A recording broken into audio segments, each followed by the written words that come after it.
கோயம்புத்தூருடைய பாட்டாளி மக்கள் கட்சியுடைய மாவட்ட செயலாளர் அசோக் சிறுநிதி அப்படிங்கிற ஒரு தம்பி, ஒரு சின்ன பையன். அவர் தான் ஒரு வழக்கறிஞர். அவர் இது முதல்ல புகாரா கொண்டு போறாரு.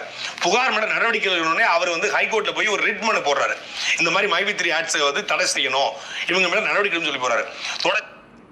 ஏண்டா புகார் மனுதாரர்னு சொல்லி அவர் ரெட் மனு போட்டார். ஓகே, அது அவருடைய மனுவை ஏற்றுக்கிட்டாங்களா? அது ஏற்றுக்கலை. ஏன்னா அவர் போட்டார் அப்படின்னா அது நிற்கவே நிற்காது அப்படின்னு சொல்லி அனுப்பி விட்டாங்க. அடுத்தடுத்து அவங்க கட்சிக்காரங்களை ஒன்று சேர்த்து அந்த கட்சிக்காரங்க எல்லாருமே போய் அங்கங்கே ஒரு 4 பேராக சேர்ந்து ஒரு 4-5 ஸ்டேஷனில் போய் கம்ப்ளைண்ட் கொடுத்தாங்க. இவங்க டார்ச்சரை தாங்க முடியாமல் இஓடபிள்யூலேருந்து இன்ஸ்பெக்டர் ஒருத்தர் முத்துங்கிறவர் அவராக முன் வந்து கேஸ் ஃபைல் பண்ணியிருக்காங்க. ஓகேங்களா? இது இவன் போட்ட கேஸ் கிடையாது, அது ஆல்ரெடி போலீஸ்காரங்க போட்ட கேஸு தான். ஓகேங்களா? இதை தெரியாமல் என்னை பேசிக்கிட்டு இருக்க, நீ என்னத்தை சொல்ல? 6 மாத காலம் அவருடைய சட்ட போராட்டம், அப்புறம் சமூக வலைதளங்கள் அவர் தொடர்ச்சியா இது குறித்து எழுதி யூடியூப் சேனல்ல பேட்டி கொடுத்து இதை பேசுபடும் பொருளாக மாற்றிய பிறகுதான் இந்த நிறுவனம் இவ்வளவு பெரிய மோசடி நிறுவனங்கள் வெளியே வருது. இப்ப என்னன்னா, கடந்த 2 நாளைக்கு முன்னாடி அந்த தம்பி சாலையில் நடந்து போயிட்டு இருக்காரு. அவினாசி கோயம்புத்தூர் முக்கியமான சாலை. அந்த சாலை நடந்து போகும்போது 4 பேர் அந்த தம்பியை மறிச்சு கொலை செய்து வர்றான். அப்புறம் அவர் அவசரமா அங்கிருந்த மக்கள்லாம் அவரை காப்பாற்றி கார்ல அனுப்பிச்சு விடுறாங்க. அப்போ அவருடைய உயிருக்கு கூட அச்சுறுத்தல் ஏற்படுதுன்னா இந்த நிறுவனம் எவ்வளவு பெரிய வலைப்பு நிலை வைத்திருக்கும். கிட்டத்தட்ட நடவடிக்கை எடுப்பதற்கே 6 மாசம் தேவைப்பட்டிருக்கு. அப்புறம் கைது செய்வதற்கு ஒரு 6 மாசம் தேவைப்பட்டிருக்கு. இப்ப கைது பண்ணி பொருளாதார குற்றம் எக்கனாமிக்கல் அஃபென்ஸ் விங்க்கு போனதுனால இப்போ ரிமாண்ட் செய்யப்பட்டிருக்காரு, புழல் ஜெயில அடைக்கப்பட்டிருக்காரு. ஏற்கனவே ஹிஜாபு குரூப் உள்ள இருக்கு. ஏண்டா அவினாசி சாலையை கடக்கிறது எவ்வளோ கஷ்டங்கிறது நீ அந்த இடத்துக்கு போனியா? யோசிச்சு பாரு. நீ அந்த இடத்துக்கு போனியா? அந்த இடத்துக்கு போய் நின்று பார்த்தியா? அவங்கள அடித்ததை நீ பார்த்தியா? அப்படியே அடித்து அவங்க எல்லோரும் காப்பாற்றி செஞ்சு காரில் ஏற்றி அனுப்பி விட்டதெல்லாம் நீ பார்த்தியா? பார்த்த மாதிரியே ஏன்டா இப்படி புழுகுற? கொஞ்சம் யோசிச்சு பாடுறா, யோசிச்சு பார்த்து பேசுடா. 50 கோடி 62 கோடி கொடுக்குறேன் அப்படின்னு சரி எங்க வைக்கலாம்னு ஒரு இடத்த காட்டினாங்க. ஒரு மதுரை பக்கத்துல ஒரு இடத்த காட்டி இந்த இடத்துல கொண்டு நம்ம வச்சிருவோம் அப்படின்னு சொல்லி அப்ப நாளைக்கு நான் எங்க ஆளை அனுப்பிச்சுடுறேன்னு சொல்லி இவரு ஒரு ஆள் அனுப்புறாப்புல. அவன் போறான். போயிட்டு ஐயா நீங்க இந்த ரூமை காட்டிடுங்க, ரூம்ல ஃபுல்லா சிசிடிவி போட்டுருங்க. நம்ம சிசிடிவி போட்டு எங்க ஓனர் ஃபோன் நம்பர் இங்க அட்டாச் பண்ணிடுறாங்க. அவரு ஃபுல்லா பார்த்துட்டு இருப்பாரு. அந்த 12 கோடி எடுக்க தெரியும் அவர் வாட்ச் பண்ணணும்னு. பரவாயில்ல, இப்ப நம்ம கூட அதெல்லாம் பண்ணி கொடுத்துருவாங்க. உடனே டக்குன்னு போய் ஒரு 45,000 செலவு பண்ணி ஒரு 6 சிசிடிவியை போட்டு பக்காவை போட்டு அந்த நம்பரை கொண்டு அவர் நம்பர்ல இணைச்சு எல்லாம் பண்ணிடுறாங்க. ஒரு 3 கண்டெய்னர்ல வந்துடும். ஜல்லி லோடு கல்லில் ஏற்றி வர மாதிரி நாங்க வந்துருவோம் அப்படின்றாங்க. சரி ஜல்லியோட ஏன் அப்புறம் சந்தேகம் வராது. ஓ அவரு ஜல்லியோட வச்சிருப்பாரு, அவர் கிரசர் வச்சிருக்காருங்க, கல்கோரி இருக்கு, அவருக்கு பயங்கரமான பிசினஸ் ஆகணும்னு சரி 3 லாரியை பிக்ஸ் பண்ணிடுறாங்க. அங்கிருந்து ஒரு போன் வருது ஒரு 3 நாள் கழிச்சு, நாளைக்கு நமக்கு லோடு ஏற்றிடுவோம். இந்த ஜல்லி உங்க பேர்ல தான் பில் போடணும், உங்க ஆபீஸ் பேர்ல பில் போடணும். ஜல்லிக்கு மட்டும் நீங்க ஒரு 3,50,000 நீங்க பணம் கட்டி நீங்க ரசீது வாங்கிருக்கீங்க. அப்பதான் லீகலா ரோட்ல ஏதாவது போலீஸ்காரங்க பிடிக்கிறாங்க அப்படின்னா பிரச்சனை வர திடீர்னு தாசில்தார் ரைடு அது மாதிரிலாம் வரும் அப்படின்னு இருக்காங்க. உடனே என்ன பண்ணிருக்காங்க, 3,50,000 அவர் போட்டுறாப்புல அக்கௌண்ட்ல போட்டாரு. அவருக்கு ரசீது போயிடுது. இந்த மாதிரி 3 லோடு ஜல்லி அப்படின்னு சொல்லி போயிடுது. லாரி ரெடி ஆயிடுச்சு. அப்புறம் திருப்பி போட்டு ஏன்னா ஒரு பேக் வேணும், சூட் கேஸ் ஒரு 12 சூட் கேஸ், சாக்கு போய் எல்லாம் வேணும். ஏண்டா ஜல்லிக்கு பிறந்த ஜல்லி பயல, இதேண்டா ஜல்லியெல்லாம் பேசிகிட்டு இருக்க? ஏண்டா நாங்கள் கட்டினது எல்லாமே அக்கௌண்ட்டில் தான்டா கட்டியிருக்கோம். அக்கௌண்ட்டில் ப்ராப்பராக எல்லாமே கரெக்டாக அவங்களுக்கு எல்லாமே அக்கௌண்ட்டில் தான் கட்டிக்கிட்டு இருக்கோம். எங்கள் பிரான்ச்சஸ் 52 பிரான்ச்சஸ்க்கு மேலே இருக்குது. 18 கம்பெனிக்கு மேலே பிரான்ச்சஸ் வச்சு அந்த பிரான்ச்சஸ்க்கெல்லாம் ஜிஎஸ்டி வரி போட்டு அந்த 18 கம்பெனி மேலேயும் இன்றைக்கி ஒவ்வொரு கம்பெனிக்கும் அக்கௌண்ட்டு தனித்தனியாக அக்கௌண்ட் இருக்குது. அந்த அக்கௌண்ட்டில் தான்டா பணம் கட்டினோம். எங்கடா நேரில் கொண்டு யோசிச்சு பாரு. இதெல்லாம் கரெக்டாக பேசி கரெக்டாக நீ சொல்லியிருந்த அப்படின்னா உன்னைய நான் வாழ்த்தலாம். இப்படி ஜல்லிக்கு பிறந்த மாதிரி ஜல்லியாக பேசி பொய்யெல்லாம் பேசி அடுக்கிக்கிட்டு இருக்கேடா, அடுக்க முடியல. கொஞ்சம் யோசிச்சு பாரு. அள்ளி வச்சிடலாம். ஜல்லிக்குள்ள வைக்கிறதுனால சூட்கேஸ் நல்ல பேக் அப்படின்னு இவர் நேரா போயிட்டு அமெரிக்கன் டூரிஸ்டர் பேக் ஒரு 6,000 ரூபாய் மதிப்புள்ள ஒரு 10 பேக். அமெரிக்கன் டூரிஸ்ட் சூட்கேஸ் வரப்போறது கோடி. இந்த அமெரிக்கன் டூரிஸ்ட் அதாவது ஆப்பிரிக்கன் டூரிஸ்ட் ஆகுது அப்படின்னு சொல்லி அது ஒரு 50,000 ரூபாய் மதிப்புள்ள பேக் எல்லாம் நிறைய வாங்கியிருக்காப்ல. திரும்பி வாங்கியாச்சு, பேக் எல்லாம் வாங்கி ரெடி வச்சிருக்காப்ல. நம்ம நாளைக்கு வந்துருவாரு, பேக் சூட்கேஸ் பை எல்லாத்தையும் எடுத்துட்டு அவர் வந்து வந்துருவாரு. நீங்க வண்டி ரெடியா இருக்கும், வண்டி நாமக்கல்ல இருந்து வருது அப்படின்னு இருக்காங்க. திருப்பி கூப்பிட்டு வண்டி டீசல் போடணும், 3 வண்டியும் ஃபுல் டேங்க் ஃபில் பண்ணணும். அது நம்ம 3 டிரைவர் வராங்க, அவங்களுக்கு சந்தேகம் வரக்கூடாது. உங்க ஏண்டா நாமக்கல்ல இருந்து வருது, அது உங்கள் கட்சிக்கு வருதா எந்த கட்சிக்கு வருது? இதை கொஞ்சம் சிந்திச்சு பேசுனியா? எதை பேசுகிற? மதுரையில் கொண்டு சொல்கிற, அதை இங்கேயும் சொல்கிற, என்னென்னமோ கதை விடுற.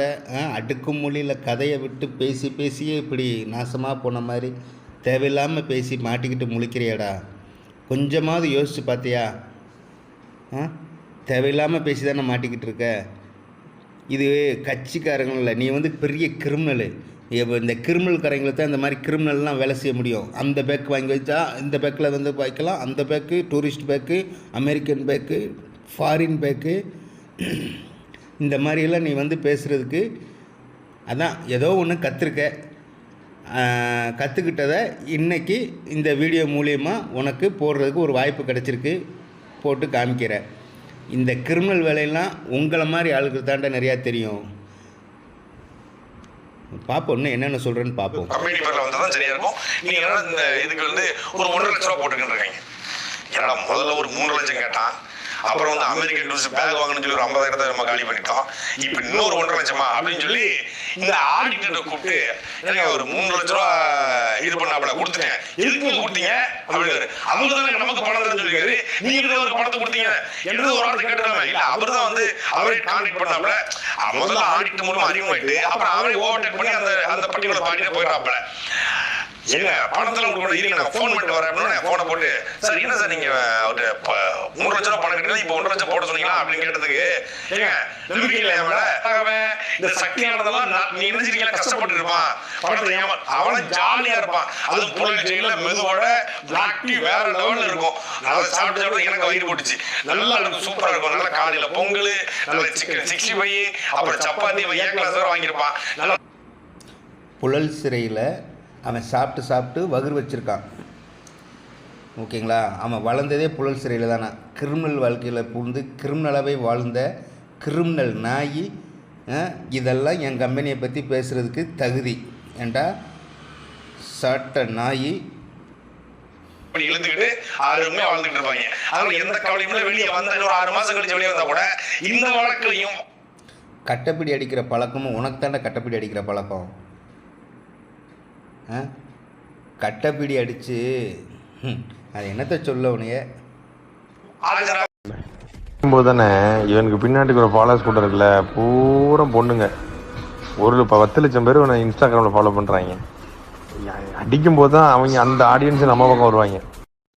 பணக்காரனாக இருக்கிறது எனக்கு பிரச்சனை இல்லை, நகை போட்டுக்கிறது, தங்க நாட்கள் உட்காரலாம் எனக்கு பிரச்சனை இல்லை.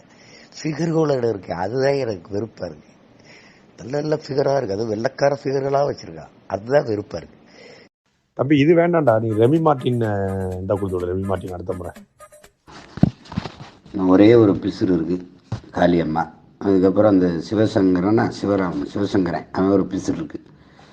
2டைம் தட்டிட்டோம்னா சரியாயிடும். தொகுதிக்கு அட்லீஸ்ட் ஒரு கொடியாவது வந்து செல்போன் போது அந்த செல்போன்ல என்னுடைய கட்சி தலைவர் சீமான்ட்ட நான் பேசியது, அவர் என்கிட்ட பேசியது, கட்சியினுடைய பொறுப்பாளர்கள் நான் பேசியது, எனக்கு தெரிஞ்ச நண்பர்கள்ட்ட பேசியது, இதையெல்லாம் எடுத்து வச்சு பொது வெளியில வெளியிட வேண்டிய அவசியமும் தேவையும் என்ன?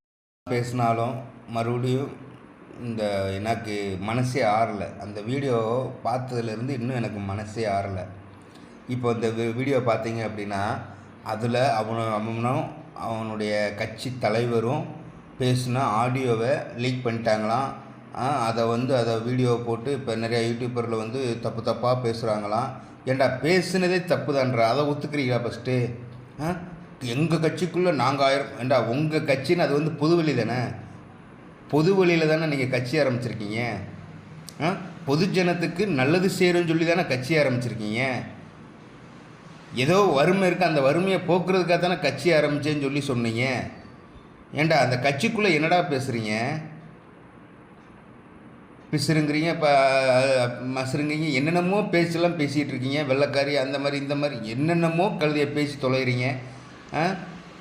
இது போன்ற பேச்செல்லாம் அரசியல் கட்சி தலைவருக்கு உகந்ததா? அரசியல் கட்சியில் நீங்களும் ஒரு தலைவராக தானே இருக்கீங்க.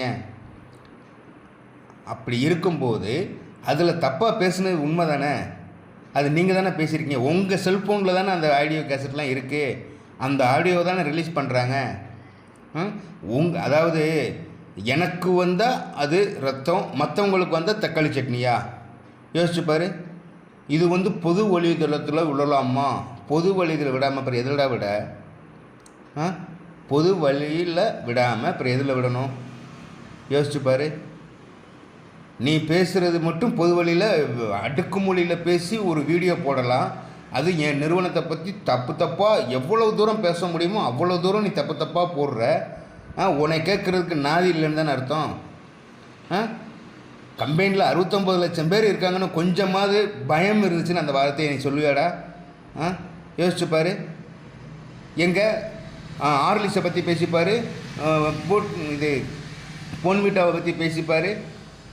எத்தனை இருக்குது, எத்தனை பொருள் வந்திருக்கு, அதை பற்றிலாம் நீ பேசிப்பாரு. ஏன் வசந்தன் கோல எத்தனை பொருள் வச்சுருக்காங்க, அதை பற்றி நீ தப்பாக பேசிப்பார். சரவணா ஸ்டோரில் எத்தனை பொருள் வச்சுருக்காங்க, அதை பற்றி நீ பேசிப்பார். காஞ்சிபுரம் பட்டு, பனாரஸ் பட்டு, அந்த பட்டு இந்த பட்டுன்னு சொல்லி ஏகப்பட்ட பேர் விளம்பரம் போட்டுட்ருக்காங்களே. இன்றைக்கி விஜய் கூட நடிச்சிருக்காரு. விஜய் கூட ஒரு விளம்பரத்தில் நடித்து பல கோடி ரூபா சம்பளம் வாங்கியிருக்காரு. கமலஹாசனும் நடித்து பல கோடி ரூபா சம்பளம் வாங்கியிருக்காங்க. இந்த மாதிரி நடிகர்களுக்கெல்லாம் கோடிக்கணக்கில் சம்பாதிக்கிறாங்க. அவங்களெல்லாம் பேசுகிறதுக்கு உனக்கு வாய் ஒரு பக்கம் கோணிச்சுக்கிட்டு போகுது. ஏன் அவங்களெல்லாம் பேசி பாருங்க, என்ன செய்வாங்கன்னு தெரியுமில்ல உனக்கு? அவங்கெல்லாம் ஜிஎஸ்டி வரியிலேருந்து அந்த வரியிலேருந்து கரெக்டாக கட்டி கரெக்டாக பார்க்குறாங்களாக்கும். யோசிச்சு பாரு. சாதாரணமாக ஒரு விளம்பரத்தை கொடுக்கறதுக்கு எவ்வளவு செலவழிக்கிறாங்கங்கிற விஷயம் அந்த நிறுவனத்துக்கு சார்ந்தது. நிறுவனத்திலிருந்து அவங்க எவ்வளோ பண்ணணும், எப்படி பண்ணணும் அப்படிங்கிற விஷயத்தை அவங்க தான் முடிவெடுத்து அவங்க தான் பண்ணுறாங்க. ஓகேங்களா?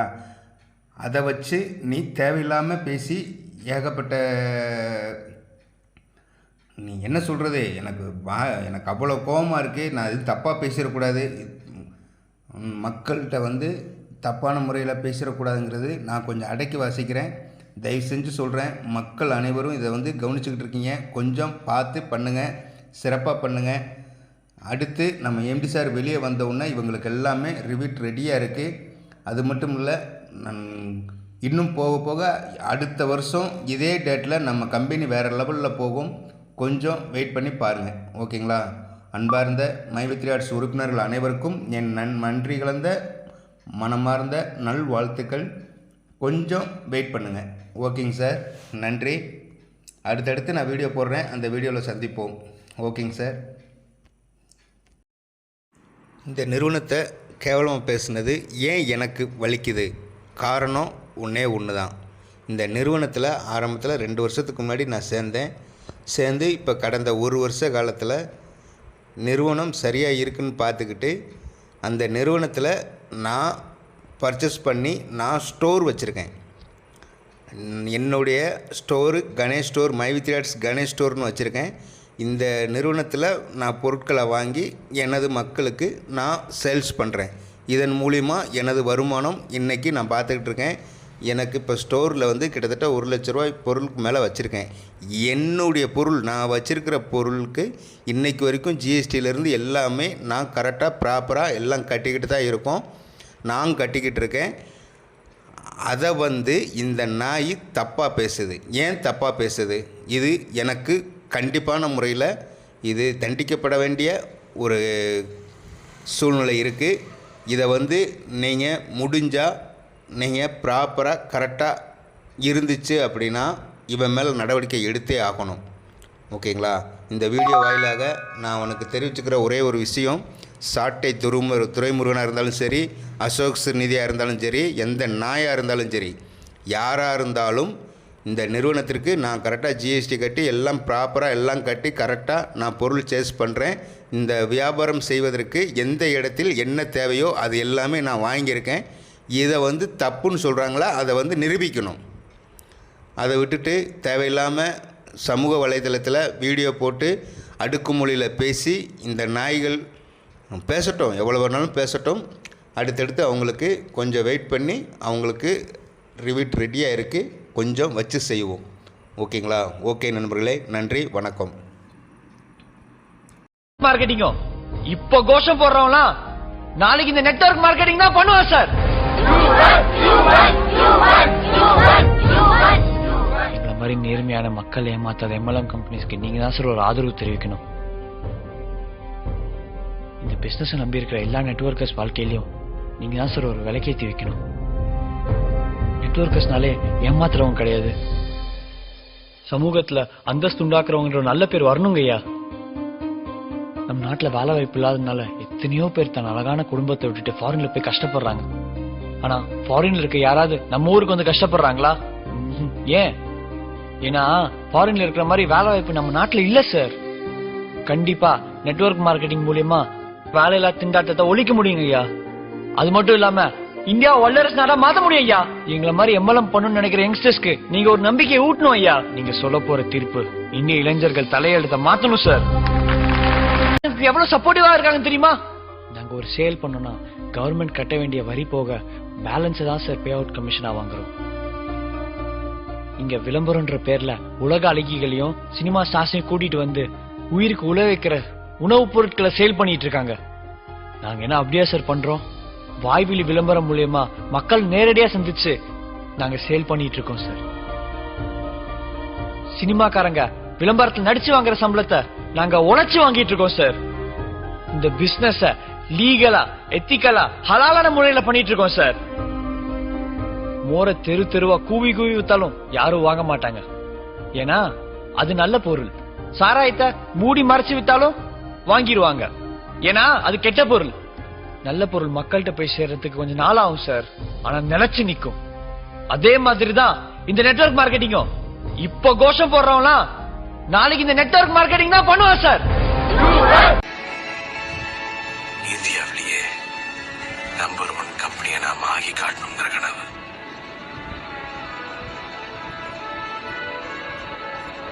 நாம கண்ட கனவு இப்ப நிஜமாயிருச்சா?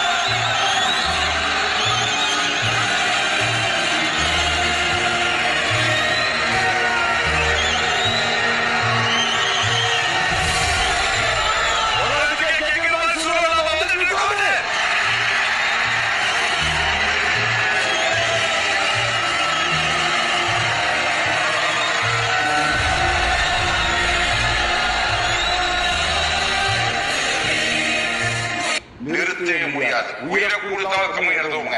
இத்தனை மக்கள் உண்மையா இருக்கும்போது, இத்தனை மக்கள் நேசிக்கும் பொழுது அந்த மக்கள் உண்மையா கம்பெனி இருக்குதா வேண்டாமா? இப்ப சொல்றேன், ஏற்கனவே கம்பெனி உண்மையாக தான் இருக்குது, இருக்கும். இருந்தாலும் இந்த நிகழ்வை பார்த்ததுக்கு பின்னால் என்னோட வந்த எழுச்சி என்ன அப்படின்னா, எத்தனை தடை வந்தாலும் உயிரை கொடுத்தாவது மகிழ்ச்சியை காப்பாற்றுவோம், மகிழ்ச்சி நடக்கும். நம்பிக்கை செய்விடுங்கள். மகிழ்ச்சியில் யார் இருந்தாலும் அவங்க வாழ்க்கை சிறப்பா இருக்கும். இந்த உறுதியை தைரிய மக்கள் சொல்லுங்க. இந்த நிகழ்ச்சி மூலமா இன்னைக்கு சமுதாயத்துக்கு மிகப்பெரிய